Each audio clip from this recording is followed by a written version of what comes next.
Hello दोस्तों, कैसे हैं आप। मैं हूं आपकी दोस्त, आपकी होस्ट आलिया। आज मैं हाजिर हूं आपकी खिदमत में फ्रेश टॉपिक के साथ, जो है अमेज़न रेन फॉरेस्ट।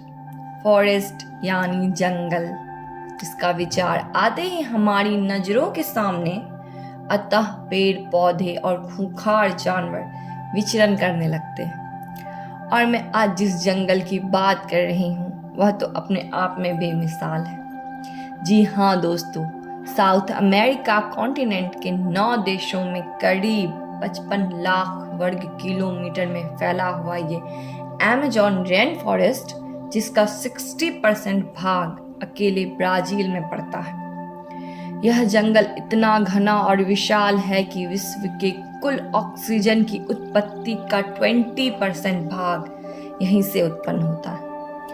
इसलिए इस जंगल को लंग्स ऑफ अर्थ भी कहा जाता है। इस धरती पर जितने भी जीव जंतु पाए जाते हैं उसका 10% अकेले इस जंगल में निवास करता है।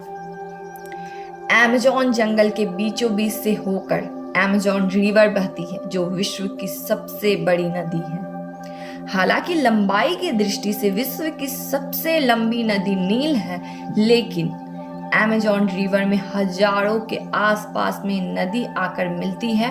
इस कारण इसका जल ग्रहण क्षेत्र सर्वाधिक है। इस वजह से ये सबसे बड़ी नदी कहलाती है।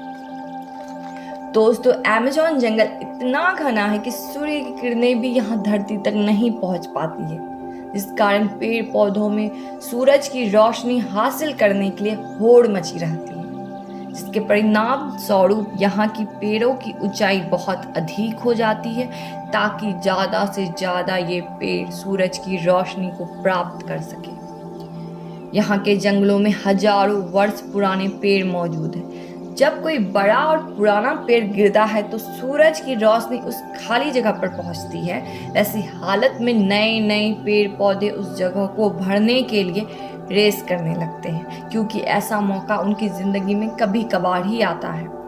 यहाँ के जंगलों में बहुत ही खतरनाक जीव जंतु पाए जाते हैं, जैसे नदियों में मगरमच्छ, कैमन, इलेक्ट्रिक ईल्स, जिसके अंदर लगभग 600 वोल्ट की करंट पाई जाती है, जिसका एक झटका मात्र से बड़े बड़े प्राणियों का दम निकल सकता है। इन नदियों में बहुत ही खूंखार किस्म के पिरान्हा मछलियाँ पाई जाती हैं। यह मछलियाँ बदनाम हैं, क्योंकि इन मछलियों के बारे में कहा जाता है कि यह हम इंसानों पर भी हमला करने से बाज नहीं आती और पल भर में ही मारकर खा सकती है। अक्सर ऐसा होता है कि हम इंसान ही मछलियों का शिकार करते हैं, लेकिन इस रेन फॉरेस्ट में उल्टी गंगा बहती है। यहाँ ये मछलियाँ ही हम इंसानों का शिकार करती हैं। यहाँ के स्थलीय जीवों में जैगुआर एक ऐसा प्राणी है जो कैमन का शिकार करता है, जो कि काफी दुर्लभ है। ऐसा नज़ारा और कहीं देखने को नहीं मिलता है। पेड़ों पर रहने वाले विशाल अजगर जो जीवों को जिंदा ही निकल जाता है, जो कि बहुत ही खौफनाक मंजर पैदा करता है। यहाँ पे रहने वाले वैम्पायर चमगादड़ जो जानवरों का खून पीने के लिए कुख्यात है। यहाँ मेंढकों की जितनी प्रजातियाँ पाई जाती हैं वह पूरे विश्व में और कहीं नहीं मिलता। एक से बढ़कर एक चटक रंगों वाले ये मेढक बहुत ही जहरीले होते हैं। इसके छूने मात्र से ही जान जा सकती है। अमेज़न के जंगलों में 1500 से भी ज्यादा प्रकार की पक्षियाँ पाई जाती हैं। ज्यादातर पक्षी अमेज़न जंगल के घने इलाकों में रहती है। आज तक कम से कम 40,000 पौधों की प्रजातियां, 2200 मछलियों की, 1294 पक्षियों की, 427 स्तनधारियों की और लगभग 378 रेंगने वाले जीवों का पता चल पाया है, जबकि बहुत सारे जीव जंतु अभी भी गुमनाम हैं।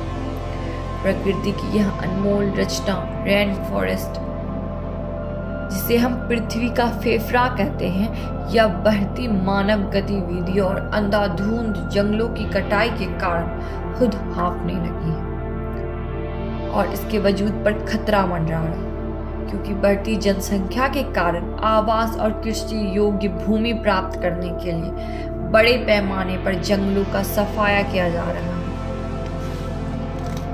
लाखों वर्ष में बने कुदरत के इस नायाब तोहफे को खोते जा रहे हैं।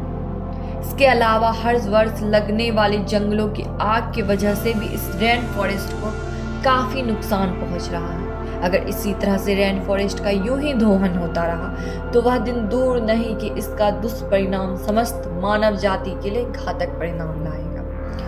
क्योंकि जब फेफड़ा ही नहीं रहेगा तो सांस के बिना भला हम कितनी देर जिंदा रह सकते हैं। इस वैश्विक आपदा की घड़ी में जरूरत है बहुत ही कठोर और दूरगामी फैसला लेने की, जो व्यक्तिगत हित के स्थान पर समस्त मानव जाति के कल्याण के हित में हो।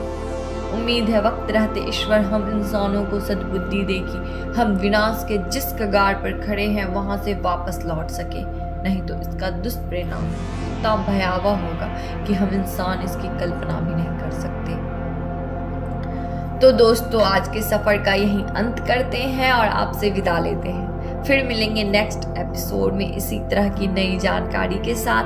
अगर आपको नॉलेज विद आलिया का कुछ नॉलेजफुल लगा तो प्लीज़ लाइक करें, कमेंट करें, दोस्तों को शेयर करें और सब्सक्राइब करना बिल्कुल भी ना भूलें। शुक्रिया।